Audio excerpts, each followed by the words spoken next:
Equity Gurukul के इस खास शो में आपका स्वागत है। खास मैं इसलिए कह रहा हूं कि यहाँ पर मेहमान आज जो मेरे साथ है वो बेहद खास है। आमतौर पर आप इक्विटी गुरुकुल में उन मेहमानों से मिलते हैं जिन्होंने 3-4 दशकों तक बाजार में रहकर लंबे समय में बहुत पैसा बनाया भी है और बनाने के गुर जानते भी हैं और वो आपको सिखाए भी। लेकिन आज हमारे साथ एक बड़े खास मेहमान हैं जो न सिर्फ 25-30 साल तक बाजार में रहकर अच्छे लंबे समय के लिए बाजार को देख चुके हैं, लेकिन अगर आप उनसे ना 20-25 दिन या 20-25 हफ्तों का बाजार पूछेंगे तब भी वो उतने ही कॉन्फिडेंस से बताएंगे।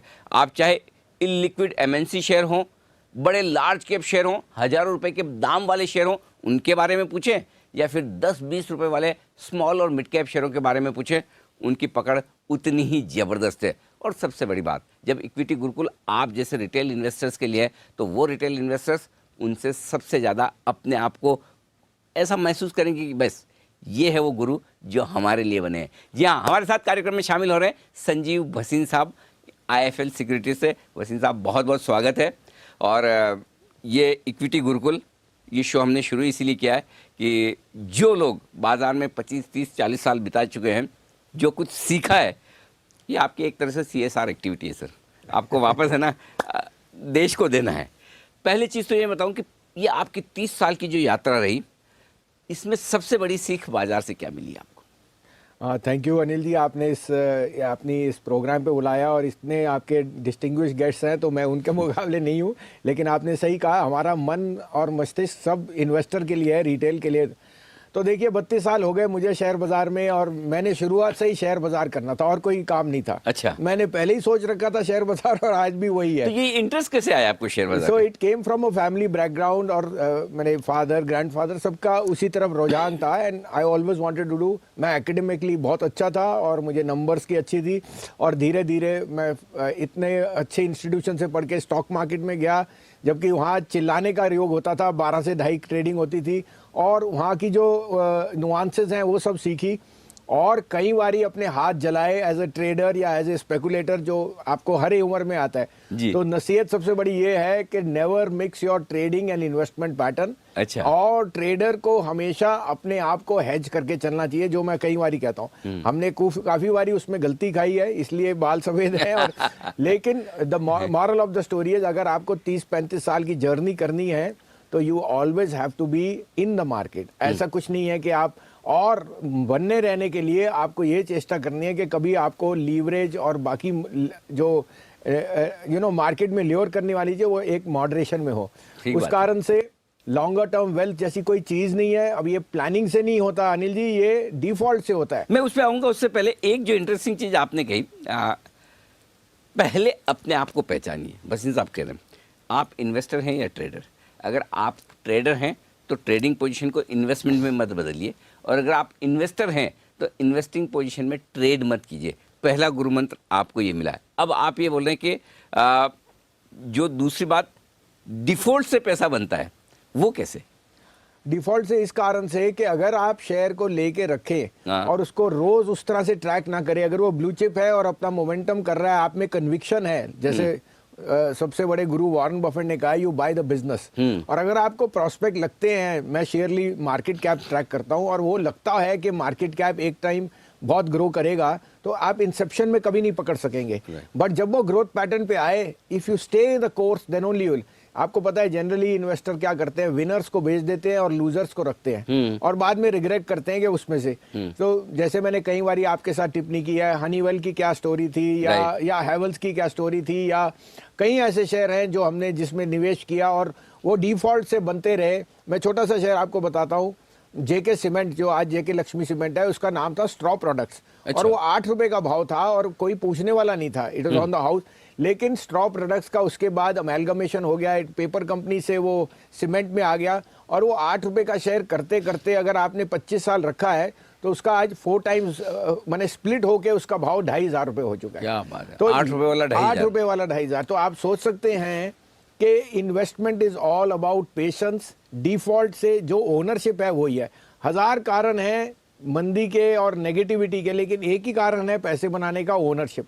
और ओनरशिप का मतलब आपको साइकिल्स के गुजरना है, ये एक दिन का नहीं है, ये तो 30-30 साल लग जाते हैं वेल्थ क्रिएट करने के, और वो भी कई बारी आपको चेष्टा नहीं होती कि गलत है सही है, but you have to be in the market. मतलब इन्वेस्टेड रहे, बाजार से बाहर निकल के तो खेल खत्म।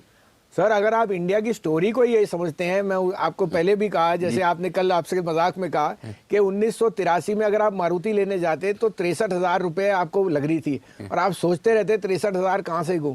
आज आप 80,000 का आईफोन 1 मिनट में लेते हैं, आपको पता भी नहीं लगता। करेक्ट। अब आप मार्केट कैप देखो आईफोन की कहाँ हो गई है, या वो 63,000 वाली मारुति। सो इस कारण से हम कई बारी वी ऑलवेज थिंक के घुसे ना घुसे, there is no such thing as timing the market. It is just any time जब आप एक मन बना लें कि equity as an asset class own करना है, किस प्रोपोर्शन में करना है depends on your age profile, but being there that is the only mantra. मैं ना आपसे इतने सालों से मैं आपको जानता हूँ, आपके हज़ारों इंटरव्यू मैंने कर डाले हैं। मुझे एक चीज़ जो हर बार मैं सोचता हूँ कि कभी मैं भसीन साहब से सीखूंगा, और आज मुझे मौका मिला तो मैं भी सीखना चाहता हूँ। सर ये कॉन्फिडेंस कहाँ से लाते हैं आप इतना कि नहीं, मतलब गिरते हुए बाजार में जब 10,000 निफ्टी होगा तो सब बोलेंगे 8,000 हो जाएगा, 8,000 होगा तो सब 6,000 बोलेंगे, और 12,000 होगा तो सब 14,000 बोलेंगे, राइट? भीड़ तो यही करती है। 10,000 की निफ्टी में आप नहीं सोचते कि 8,000 या 9,000 हो जाएगा, आप 12,000 सोचते हो। ये कॉन्फिडेंस कब, कैसे और कहाँ से आता है? सो देखिए अनिल जी, पहली बात तो मैं कॉन्फिडेंट आदमी हूँ और पॉजिटिव आदमी हूँ। आपको पता है ये तो जिंदगी में भी उतार चढ़ाव है, और हम इसको किससे चेष्टा करते हैं? अपने मन से जी। मन और मस्तिष्क। तो मन और चंद्रमा और मस्तिष्क और माँ, ये हमारी सांस है। अगर आप किसी भी दिन शेयर बाजार से धोखा खा गए या मंदे हो या निराश है, आपकी मदर सबसे पहले जान जाएगी। ये मेरे को उन्होंने बहुत पहले कहा था कि बेटा वही करना है जो जिससे मन में चिंता ना आए, और उनके कारण से कि उनको ना चिंता है, मैं पॉजिटिव रहता हूँ कि इस शेयर बाजार में रहना है तो उनकी आशीर्वाद से और पॉजिटिव ही रहना है, चाहे लोगों का वेल्थ क्रिएट करे। अपने लिए तो आप जो कर लिया, देखिए I am at an age जहाँ मुझे उसकी भगवान की मेहर, लेकिन मैं चाहता हूँ हमारे तजुर्बे से लोग सीखें और समझे कि मंदी का कारण अगर आता है तो वो आपके लिए लेने का अपॉर्चुनिटी है। साथ में you know as a bent of mind we are always positive. India की डेमोग्राफिक्स पे आप नेगेटिव हो ही नहीं सकते, because despite so many imponderables. आप देखिए कहाँ है बाजार। 2 साल पहले जो आपको दिख नहीं रहा था वो आज आपके सामने रियलिटी है, और अब वो green shoot and so on. So there is no fine time, you have to be positive on the market. Fear is always a good time to buy. लेकिन फियर होता है तब इस तरह का डर होता है कि आज नहीं लेकर कल लिया तो सस्ता मिलेगा, और ज़्यादातर वक्त लोग जो इंतज़ार करते हैं वो सही भी पड़ते हैं कि हर दूसरे दिन भाव गिरते हुए नजर आते हैं। जो पैनिक वाली सिचुएशन होती है, क्या उस समय हिम्मत की जा सकती है? करें तो कैसे करें? बहुत अच्छी बात कही। आप देखिए सैटरडे को क्या हुआ था, एक एकदम हॉरर शो हुआ था कि डाउ वीक था, LTCG नहीं आया और मार्केट क्रैश कर गई। अब अगर आप सोचते कि ये 11,500 600 जो भी है उसके बाद ये, तो आपने मिस कर दी अपॉर्चुनिटी। 3 दिन में रिबाउंड आ गया। उसी तरह से मैं कहता हूँ fear comes because of a event, और उस इवेंट में भाव आपको साथ मिलते हैं। नहीं तो क्यों आपको रिलायंस सस्ता मिलेगा? कोई ना कोई कारण होएगा, लेकिन दैट कारण is temporary. Prices are falling because of a fear factor या सप्लाई एंड डिमांड, और किसी को फियर को आपको लेना चेष्टा करनी चाहिए, तभी आप कमाएंगे। तो there is never a find time of buying और सेलिंग। और अनिल जी, मैं इन 30 साल में गुजर चुका हूं इस तरह के, मैंने 3 तो सर्किट्स देख चुका हूं, तो मुझे पता है कि क्या फियर है और क्या ग्रीड है, और इस कारण से हम बाजार को थोड़ा बेटर एनालाइज कर सकते हैं या एंटिसिपेट कर सकते हैं। तो आपके लिए एक और बड़ा लेसन ये कि आपको 30 साल मार्केट में बिताकर सीखने की जरूरत नहीं, 3 सर्किट देखकर सीखने की जरूरत नहीं, भसीन साहब के अनुभव से सीखिए। भसीन साहब, एक और सवाल मैं जो आपसे पूछना चाहता हूँ, क्योंकि आप है ना कभी स्टॉक्स पर बात करने से परहेज नहीं करते। आमतौर पर बाजार के जितने बड़े गुरु हो गए, हम स्टॉक्स पे बात नहीं करेंगे, राइटली सो, उनके अपने कंप्लायंस इशू होते हैं, आपके भी होते होंगे, लेकिन आप दिल से बोलते हैं। कई बार ऐसा हुआ होगा कि आपने स्टॉक रिकमेंड किया, स्टॉक 30, 40, 50% नीचे हो जाता है, हुआ ऐसा कभी? अरे बहुत बारी होता सर। हमारी रोज रात को नींद जाती है, क्योंकि 1000 विनर्स नहीं याद रखते, वो 10 गंदे शेयर। Exactly. और वो है सर, हम अपने आप को we are very humbly saying we are wrong, लेकिन दैट इज अ मार्केट। तो अब मैं वही जानना चाहता हूँ, अगर 30-40% कोई गिर गया स्टॉक, और वो हो सकता है, बड़ी बात नहीं, तब आप उस स्टॉक के बारे में क्या करते हैं? अगर 70-80% गिर गया तो आप क्या सोचते हैं? क्योंकि ये सवाल इसलिए पूछ रहा हूँ कि आमतौर पर हमारे जितने रिटेल इन्वेस्टर्स वो ये गलती करते हैं, या गलती करें या जो भी समझ लें कि लेकर बैठे हैं, ठीक है 100 में लिया था, अब 80 में क्या बेचूं, 60 आ गया तो बिल्कुल ही नहीं बेचूंगा, 20 में तो फिर बिकता ही नहीं है। तो ये जो है ना खराब शेयर को या गिरते हुए शेयर को रख लेने की जो आदत है, इससे कैसे छुटकारा पाए? बहुत अच्छी बात, और ये $1 मिलियन क्वेश्चन है। पहली बात, never average a losing stock. Okay. पहली बात, you are putting in good money after bad, ये मैंने प्रिंसिपल सीख लिया। मैं अच्छा, कभी अपनी लॉस, चाहे आपको कंपनी कितनी पसंद आ रही हो, बिल्कुल, अगर उसका भाव मेरे को फॉलिंग नाइफ दिखे और मुझे दिखता नहीं, समझ नहीं आ रहा क्यों घट रहा है, तो मेरी पहली, इसका अच्छा, मतलब समझ नहीं आ रहा तो करेक्ट। अगर मुझे पता है कि जेन्युइन है, ब्लू चिप है और कोई कारण से गिर रहा है, तो I will definitely. But if I am on the wrong foot और मेरा ईगो मुझे बेचने नहीं देता, देखो आई एम ऑल्सो, मेरे पे भी इमोशन, लेकिन अगर मेरा ईगो मुझे बेचने नहीं दे रहा, मैं और खरीदने की चेष्टा नहीं करता। इस कारण से अनिल जी, मैं कहता हूँ सबसे अच्छी चीज जो आज हमारे यहाँ एक रेवोल्यूशन आ गया, वो सिप और म्यूचुअल फंड है। Mutual fund managers are unemotional because they are managing your money, और वो लॉस काटना जानते हैं। उनको इमोशन नहीं है क्योंकि उनको आपका परफॉर्मेंस देना है। वो चीज बेच सकते हैं, आप और मैं नहीं बेच सकते। इस कारण से द म्यूचुअल फंड रूट और the SIP route is the best long term investor for the passive investor. नहीं, लेकिन सर उसमें एक दिक्कत है, म्यूचुअल फंड में पैसा लगाएं, सिप में पैसा लगाएं, 5-15 साल के लिए भूल जाएं, पैसा तो बनता है।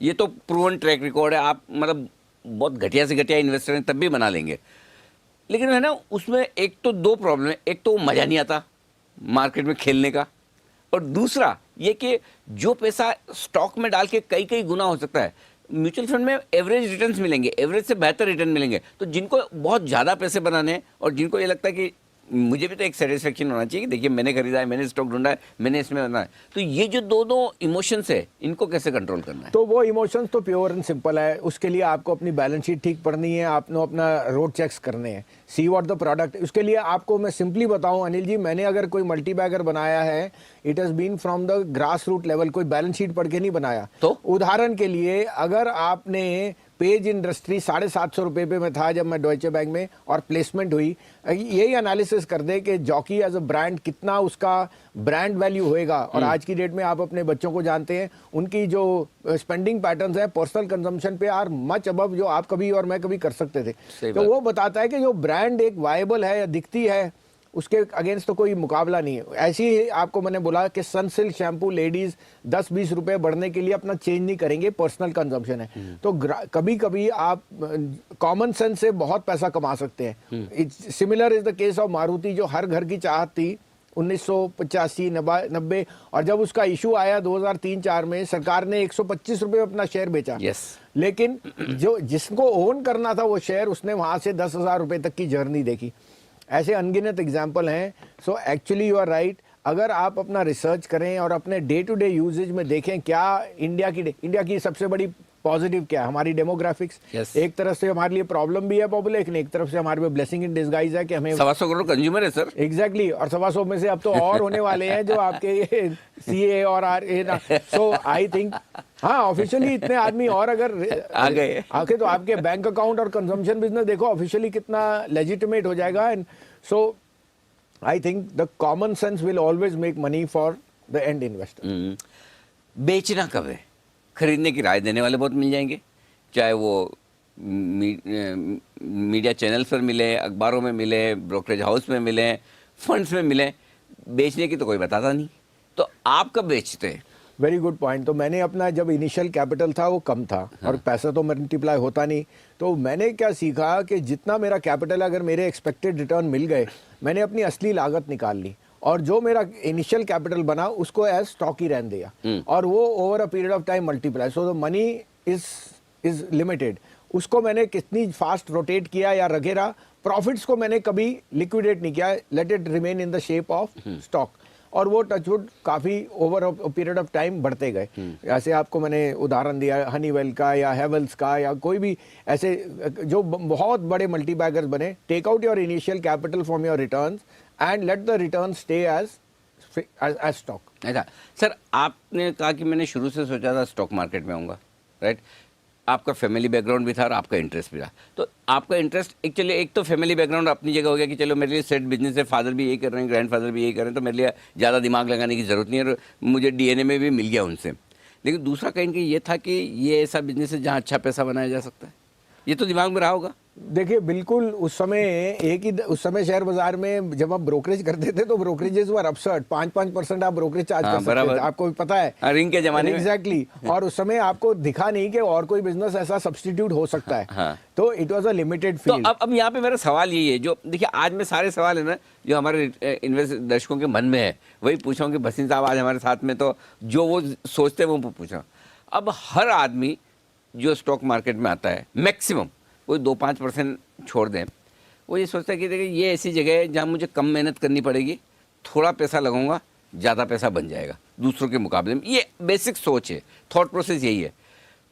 अब उसके लिए फिर क्या करते हैं कि जैसा आपने भी बोला कि आप पैसा तो लिमिटेड है, इन्वेस्टमेंट करके कितना कर लेंगे, तो क्यों ना ट्रेडिंग कर ली जाए। थोड़ा एक काम करता हूँ, पहले ट्रेडिंग करके लिए थोड़ा अच्छी कैपिटल बना लेता हूँ, थोड़ा पैसा बना लेता हूँ, फिर इन्वेस्टर बन जाऊँगा। ये सोच सही है या गलत? देखो, अगर आप ट्रेडर हो और सारे नुआंसेस समझते हो और धंधे की तरह कर रहे हो तो इससे अच्छा बिजनेस नहीं, 9:15 से 3:30। हाँ। लेकिन अनिल जी, ये एक मिथ है कि ये इजी बिजनेस है। आप बताइए सुबह आपको क्या तैयारी करनी पड़ती है। मैं रोज सुबह 6:30 बजे मार्केट मंत्रा लिखता हूँ। सोने का भाव, oil, bond yield, gold, macro micro, Donald Trump किस तरफ से उठ रहे हैं ये मेरे को देखना पड़ता है, और उसके साथ एक मार्केट की एनालिसिस करनी है, स्टॉक रख। So it's a very tedious job और आपको ये पता, it's not easy. Similarly trading is not easy अगर आप 3 उसके नुआंसेस रखो, mark to market, value at risk and hedge.